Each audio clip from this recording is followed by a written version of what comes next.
बहुत दिनों के बाद हमें श्लोक बोले। क्या है ना, हम रटे रटाए वाले काम करते नहीं, जो सामने आया सो बोल दी। एक भी श्लोक आज तक रटे नहीं। क्यों रटे?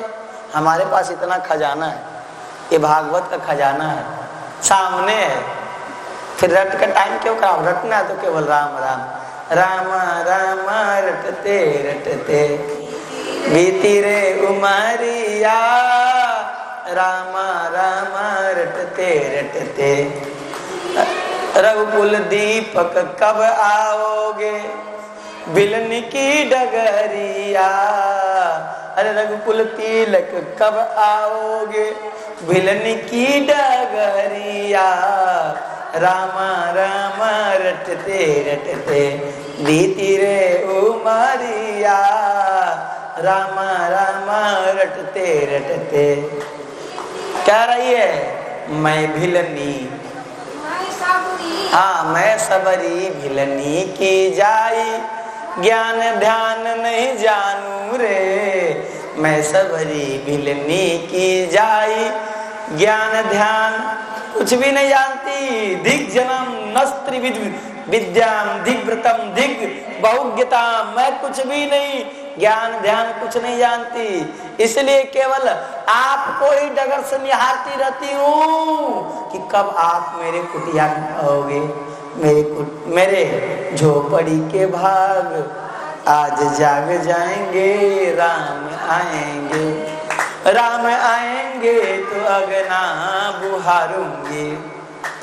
तो अब मेरे भजन तो पूरे नहीं, पर इतना हमको जरूरत है, मेरी झोपड़ी का भाग कब जगेगा? ये शरीर भी क्या है? झोपड़ी है।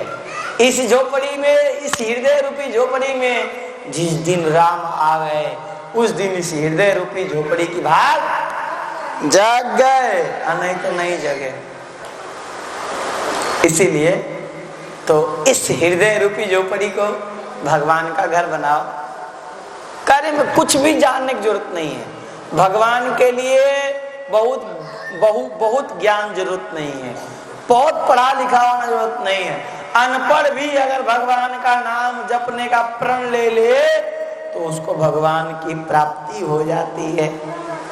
मतलब भगवान के लिए कोई चीज की आवश्यकता नहीं, केवल प्रेम।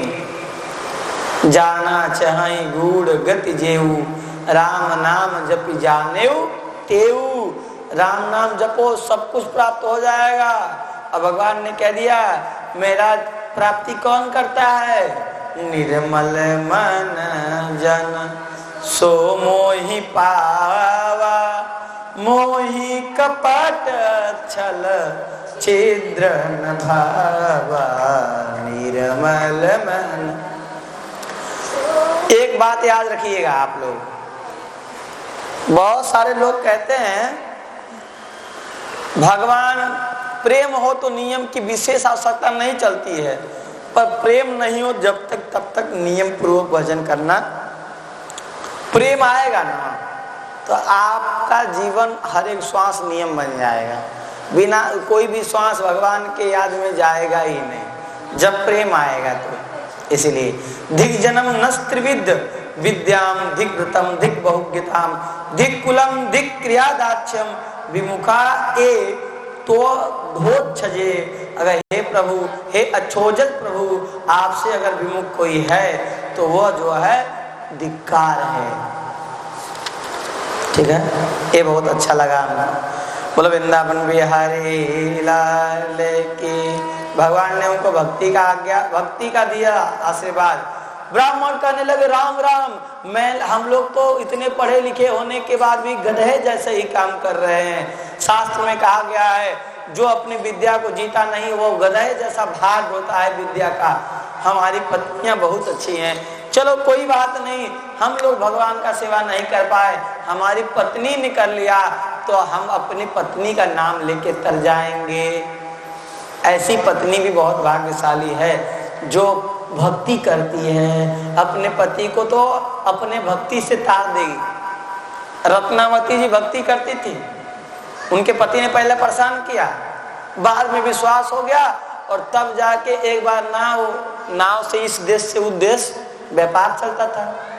भयंकर तूफान आया समुद्र में, सबने कहा अपने देवता को याद करो। कहा हमारे तो देवता देवी सब हमारी पत्नी ही है, उसको हम जानते हो, तो भगवान से हमारा कोई परिचय नहीं, हमारा परिचय उससे है। कहा हे रत्नावती, हम तो तुमको ही जानते, तुम्हारे शरण में है। तो भगवान ने अपने भक्त की लाज के लिए उनको सही सलामत पहुंचा दिया। इसका मतलब क्या है? भगवान के साथ रिश्ता जुड़ जाए, वो सबसे बड़ा चीज है महाराज। आज हमको लगता है नेट वालों को, हम तो मिश्रा जी वो लाइए ना, इधर तो हमने आज लाइव नहीं किया, हम भूल गए। बोलो वृंदावन बिहारी लाल की। फेसबुक वाले बेचारे परेशान होंगे। बोलो वृंदावन बिहारी लाल की, सत्य सनातन धर्म की। ऐसा आप लोगों का रिकॉर्डिंग हो कि कुल कथा जा रही है, यूट्यूब पे भी जा रही है, फेसबुक पे भी जा रही है, इंस्टाग्राम पे भी जा रही है। ये लीला।